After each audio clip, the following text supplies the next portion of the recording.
At a time when Europe fears the American might, Italy's PM Giorgia Meloni deftly challenges norms.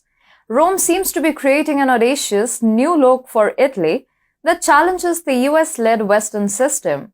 What exactly is this makeover, and why should the US be concerned about it? Hi and welcome, I'm your host Vedika. Let's begin. After World War II, the United States rose as a superpower, thanks to Marshall Plan, which helped Europe recover. Then the Cold War heated things as the US and its NATO pals joined forces against the Soviet threat.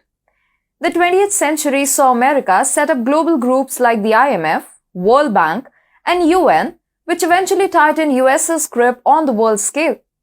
Critics often argue that this made the Western world often do what the US wanted in diplomacy and policies. Fast forward to 21st century and things are now shaking up. Players like India, Russia and China are challenging the US's grip on the world, and even the other countries are fed up with the US-backed world order. The Ukraine war in 2022 added fuel to the fire as more nations joined the calls for a multipolar world, but Europe lagged. Brussels and Germany still follow up the lead of the US on almost every global affair. But the scenes may change very soon.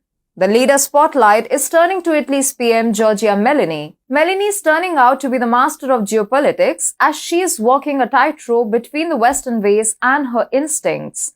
Under her, Italy's foreign and defense moves are turning bold. Even though, with limited global backing, she is using her local power and timing, stirred by the Ukraine war and an energy crisis. Also, Meloni got a squad of practical politicians as her cabinet ministers who all are working hard to usher in a new era in Italy. In recent months, Meloni and her crew have been on the move. They've met Italian troops in Iraq and Lebanon, made energy deals with Algeria and Libya, and tried to help Tunisia in its migrant crisis. They've also made peace overtures with Turkey and Egypt, and they are back in the Western Balkans game as they are playing peacemaker between Serbia and Kosovo. But hold on, there's more.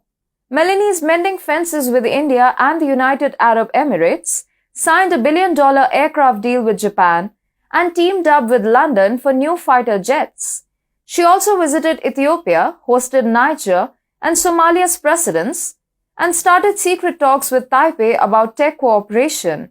Meloni is actively expanding her foot in Africa and other parts of the world, and all this has happened in half a year. This spree is also called Meloni's new look for Italy. It's about Italy stepping back onto its old role as a regional power with global clout, all while sticking with NATO and the European Union. Meloni has also given the US some scathing remarks for its moves in the Ukraine war, Niger, and recently in Libya. It's clear she is looking for an independent stance, not just following America's lead. Meloni's eyes are also on Brussels, where European elections in 2024 could cement her power even more. So Italy is shaking up the old US-favored order and trying on a new role as Europe's regional power. The message is clear. Italy is not just a follower anymore. Meloni's new look of Italy is not just a bunch of policies. It's a statement. It's Italy saying it can stand on its while still being part of the gang. The US meanwhile needs to understand that stage is no longer theirs alone. Italy has crashed the party and the world's getting a fashionable makeover.